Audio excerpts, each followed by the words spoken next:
side. I don't know how I look from the side. Well, first of all, can we have a round of applause for Seb, please? I'm done. I like that. Yeah, I mean the louder scream is just. So I'm going to kick off with a quote, and this is the only handout that I've got. This is the only quote that I'll read, but I'll never remember it. So raise your hand if you've heard of a guy called Martin Heidegger. Anybody heard of him? Yeah, so he's very cool, very crazy, became a Nazi, but he said a lot of cool stuff, and this is one of them. So this is from an essay that he did in 1938 called The Age of the World Picture. Right, so he said, everyday opinion sees in the shadow only the lack of light, if not light's complete denial. In truth, however, the shadow is a manifest, though impenetrable testimony to the concealed emitting of light.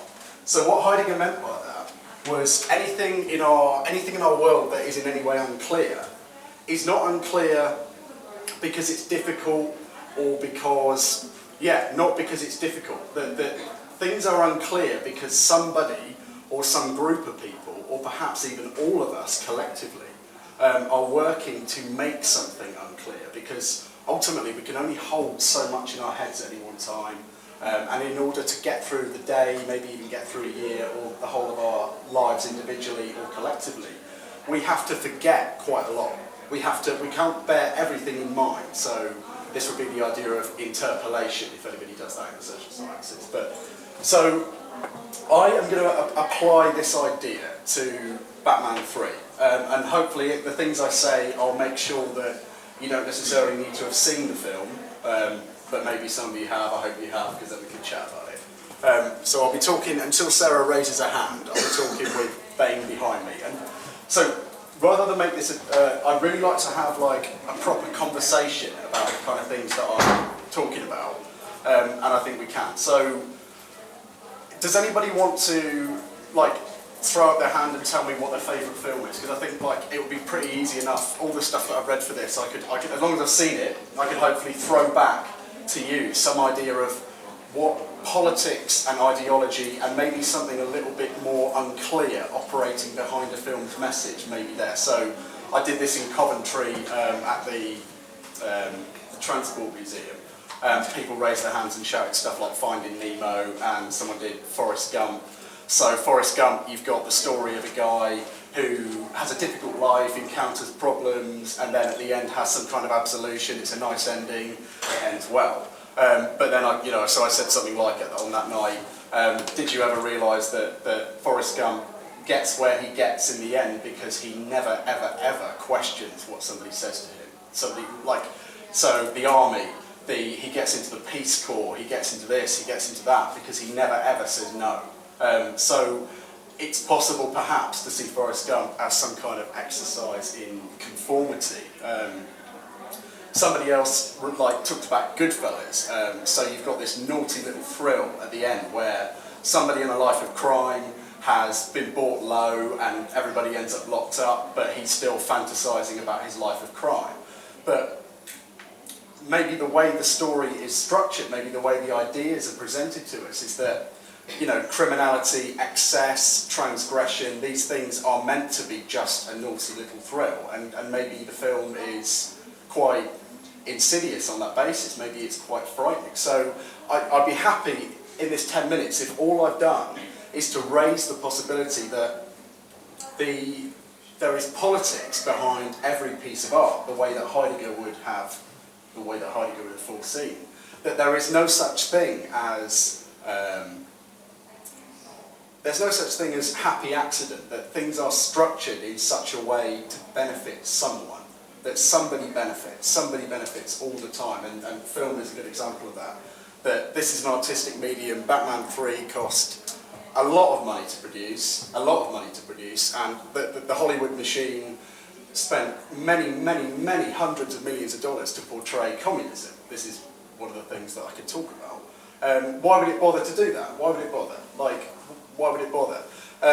My contention possibly would be that it bothered to do that because it would portray communism in a certain way, that it would get us all thinking that communism is, this guy, that communism is violent. You get, I don't know if you've seen it, but you get images of people being ripped out from their houses, You see like property being redistributed. You see a lot of horrible, horrible stuff. But why does it appear horrible? And is that a construction of Hollywood itself? Is Hollywood selling us something? When we buy a ticket to go and see Batman 3 or any other film that we might talk about now, are we buying more than a piece of entertainment? Are we buying inclusion into a system of ideas? Are we buying inclusion into a set of politics that anchors our lives and gives us some kind of security? So let's do that. So if anybody wants to like throw up their hand, I hope I've seen whatever it is that you might shout out. But does anybody want to shout a film out? Back to the Future. See, okay, so Back to the Future would be. I'm not so good on the plot with this, but do you want to tell me a bit about the plot? Remind me of the plot, because I have seen it. Remind me of the plot. Okay, What so happens you in have the a end? crazy scientist Yeah, that builds a car that can travel into time. Yeah. And he accidentally sends his young friend, to the past, like 20 years before, and that guy meets his parents and kind of accidentally like prevent them from meeting, so he's kind of erasing his own future. That's it. And he tries to make them meet so that they can be born, and then of course go back to his own time. Okay. So there's one thing I could say about that. I could bring Heidegger back in as well. But so there might be this sense that we all have that science, as such. I mean, there's a lot to the scientists here. That there might be this sense that we all have that science has its own autonomy. That science just is. That science may be one of those things in life that is not structured by ideas. That it doesn't matter what we think about the table.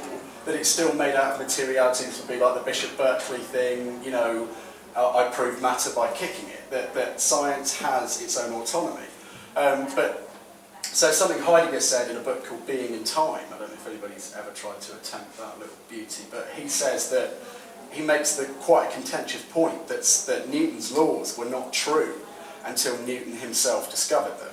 So until Newton's ideas were incorporated into a system of belief and faith, that it didn't really matter that the things that Newton observed were physically operating before, after, forever after, into the future, and as far back as we could imagine, that until it's emotionally expressed by humans, that science as such. So maybe Back to the Future, you sort of have to think that like discourses about science are no different, right? That they always benefit somebody. They always benefit somebody, that there is a politics of research priority, there's a politics of this, there's a politics of that. It's very difficult to uncover, but even something like time travel, right? That if funding was ever available for that there would be a system of political priorities in place, that it would address the kind of what Heidegger called functionality, that it would function. If it didn't function, if it was just research for its own sake, or almost that there is no research for its own sake, so yeah, I mean that's the way I'd approach that. That something that addresses something so crazy like time travel is actually very applicable to our lives, because it can remind us of this sort of, even if you look at like the career of Stephen Hawking and stuff, and how he talks about God and spirituality and stuff like that. But yeah, that's the way I'd approach it. So anybody want to throw out another one? I know Tom, go on, you must have a good one. Casablanca. I like that. Okay, so Casablanca. So Casablanca, right? Casablanca is the triumph of a stoic doing one's duty over another kind of, maybe this draws on like ancient Rome, right? So Epicurus, folly, desires, that life is about pleasure, life is about doing what you want to do, that what is life if not sort of following these passions that we have while we're still able to pursue them, right? So Casablanca is the triumphing of stoicism, and this kind of, you know, the kind of stoicism that you might see in like a Jacques-Louis David painting, like the Oath of the Hierarchy, if anybody knows that, like, you know, this sort of classical ideal of doing one's duty, that they forsake their love affair to save the life of the resistant guy, right? So, but what are these choices? That's not self-evident. That's not a self-evident choice. That these choices that we make are based on faith. And to choose to fight the war, to choose to fight the Second World War, and to choose to forsake one set of priorities for another set of priorities is just a leap of faith. But something like Casablanca would have us believe that it is the natural, right? The natural way, that it's just logical, that fighting Hitler is more important than hanging around with some pretty Norwegian in Paris, right? That's just how life is. Is that really how life is? Or is that the triumphing of one set of artificial priorities over another set? Does anybody want to throw out another one? So you've had 5 minutes, by the way. Yeah, that's cool. I might go on a little bit longer with this. I like this. Anybody want to throw out one more? Oh, okay. Right. Okay. So I'll bring this to Batman. So Batman 3, you get this crazy, bold, muscular guy, Bane, arises from some creepy, like, pit prison in Asia. You know, he talks about rising from the darkness. And he has this vendetta against, it's never quite expressed as such, but he has this vendetta against the West, and he sees decadence, and so he sees Gotham City as like synonymous with decadence, and so he's following the mission of a group called the League of Shadows, who thinks that Gotham City is so bad that there's no point in saving it, there's no point in even trying, so you just have to blow it up. So Bane engineers this thing with a nuclear warhead that he sort of hides in Gotham, puts it in a few trucks so nobody knows which truck it's in, all this stuff. Is that really the only way to look at communism? It's sort of, someone asked Christopher Nolan, are your films political? And Chris Nolan just said, no, they're not political, that's not what art is. Art just reflects reality. We have to, if we want to make a good film, we have to portray a terrorist as real. We have to portray a real terrorist. If we don't bother to portray reality, no one's going to be scared by it. If we just conjure something else up, nobody's going to care. Nobody's going to pay their hard-earned money to go and see it. It's not going to affect anybody on any kind of level. But I don't agree with that. I think that is what art is. That it could be. The question has to remain open, to quote Derrida, which some of you might have heard of. The question at least has to remain open that art is about that art is some kind of leap of faith into this abyss of nothingness, that we have to create something from nothing, and that we have to entertain the idea that this guy is not what a communist is as such, it's just what Chris Nolan thinks it is. So I looked at how Chris Nolan inherited anxieties about how you govern the city space from films like Metropolis, Fritz Lang, Battle of Algiers, things like Blade Runner, which is cool to look at. So, I mean, what does anybody think? Has anybody got an idea about that? Like, does anybody agree with me, disagree with me? What do you think, Tom? What do you reckon? How convinced are you by that? No, because it's still a very popular film, and people don't think, oh, I wonder which film best represents Derrida this week. I should go and see it. No. Okay, so I would come at this through a guy called Jacques Lacan. So Jacques Lacan talks about how meaning is constructed. So when you try and do this stuff, when you try and tear down the politics of art, when you look at the politics of art and sort of, a lot of people enjoy this, right, as you say. A lot of people go and see this. They work probably an awful job that they don't like, and they go on a Friday night to see this with a big bag of popcorn. They enjoy it. So one thing that you always get when you talk about this stuff is enjoyment. That people say, why are you ruining my fun? It's just a movie. Why are you ruining my fun? But according to Lacan, that's precisely the point. That's precisely the point, that these things, these meanings, what Bane represents, how Bane intersects with the idea of what a communist is in the 21st century, that this relies precisely on the idea of fun, that Lacan called it jouissance, which is like this French word for this excessive enjoyment, this pleasure, that we take pleasure in creating something out of nothing. So, what do you reckon now? Well, this is a very totalising argument. No matter what I say, you can always reply, no, you haven't grasped it, there's something else I mean, as Thomas Kuhn things, it seems like you're dropping names here. You know, it has to be like falsifiable. I'm not sure how anyone can like prove you and Lacan and Derrida and anyone else you care to cite you haven't heard of to be wrong. No. And so I'm glad you brought that up. So I actually argue against Derrida. So if you believe Derrida, Foucault, Julia Kristeva, people. So I don't know if anybody's heard of the movement deconstructivism, but Derrida and people like him reduced the person to a collection of myths and pastiches of stories that the human person is just, so you're all looking at me, so what am I? I'm not a person as such, that I'm textured by, the text of being a male, I'm textured by the text of being a Warwick student, that I'm just a collection of stories. So that's always slipping, that's always out of control. So I use Hegel, right, dialectics, yeah? So I agree with you that it is non-falsifiable, right? I agree with you that it's absolutely non-falsifiable. But almost that you have to confront this overwhelming truth that's presented to us. So the truth that's presented to us would be, this is a communist, this is a communist, that this is something we should fear, right?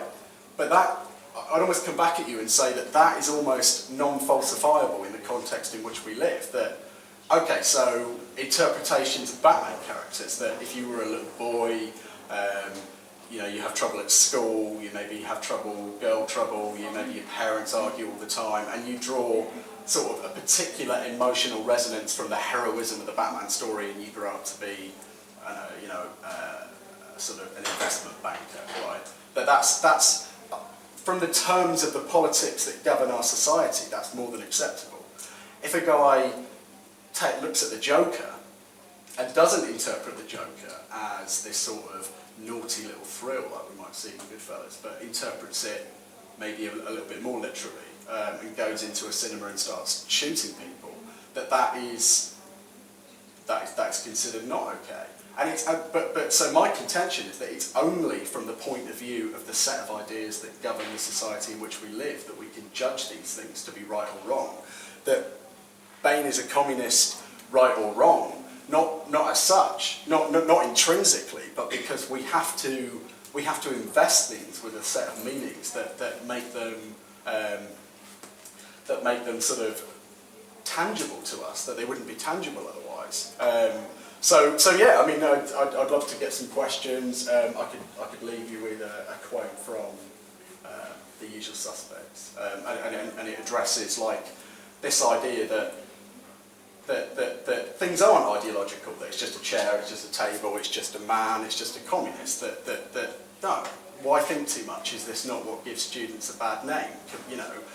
Shouldn't we be out there solving real problems and not coming up with all this stuff about something that people just enjoy, people just want to enjoy. So the quote from Usual Suspects is, "The biggest trick the devil ever pulled is to convince you he doesn't exist." And just like that, he's gone. I'd love to get some questions. Yeah, just to let you know, you've gone over a bit, but you can take a couple of questions now. Yeah. Anybody got a question? Go on, Emma.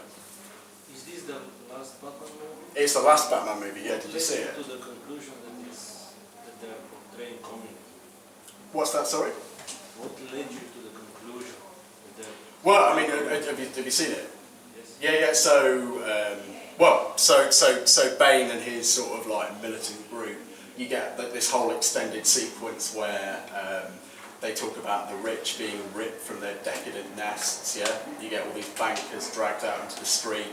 You get the sort of like, you get this, the guy that played the Scarecrow in the first movie, he's sitting atop this great sort of judicial bench that's like made up of lots of benches, and they've got sort of this Revolutionary War tribunal. I'm not saying it's, see, this is a conversation, like communism as such is, I mean, I don't know if anybody's looked at Saussure, but communism is not a thing, right? It's something that we invest.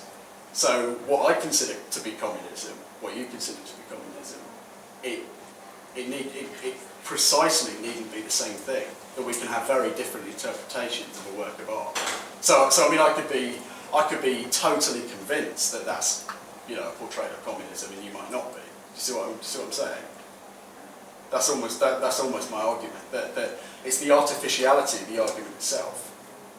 That you know, somebody else could come up with an interpretation of Batman 3 that is mainly about bananas, umbrellas, or penguins. But the reason that idea doesn't gain wider currency, that doesn't become entrenched in the psyche, is because most people don't believe it, and there's conformity going on there. But then it entirely depends on who is watching the movie.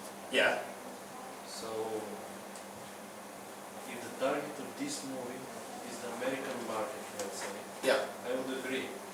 But it's a movie which is supposed to be seen all over the world. Yeah. So this will tie into the. You ever heard of Francis Fukuyama? The guy. So Francis Fukuyama in sort of 1991, 1992 said that history's over. That with the end of the Soviet Union, that history as such is over, and that liberal democracy, the kind of prism from which Bain would appear threatening, is gone. That's over. So, yeah, is it made available for viewing in lots of different marketplaces? Yes. So, are they trying to convert China? Yes, definitely. Is this a piece of propaganda film? But this is your argument that they will not view it. They will not have the perception that this is communism. What's that? Well, it's your perception as a citizen of the UK. Yeah. That this is communism, but if a Chinese person watches the movie, I don't think he will have the same. Oh no, exactly, and that's almost my argument, is that the artificiality of ideas themselves, right? So almost that's my argument itself, that the question has to remain open at least. That we can't simply say something like Chris Nolan's film is just reflecting reality, right? That communism is threatening, and that we all want a sort of a Batman to ride in and like save us Batman. The only thing I'm trying to say is that is far too simplistic, right? And that as you rightly say, that someone in China may come along and think, what the hell is that? I mean, so many protests all over Europe. It's like similar ideas that rich get richer and so on. And then, all over the world there are revolutions which are similar to this one. Yeah, I mean, it's that is essentially all I'm saying, that ideas about art are necessarily artificial. That I don't think. So my contention would be that someone in China that got to go and see this film, I'm not sure whether it was made available in China, I don't know about that, but or in Eastern Europe, right? That anybody in East, I don't necessarily believe that anybody from Eastern Europe or China would have a privileged view of what communism is. That is my argument. That what communism is an idea that can be saturated with any number of meanings. That's my contention. Has anybody got another question? I was going to say we'd have to stop it there, basically. Cool. Your time's up, I'm afraid. Anyway, thank you very much. And,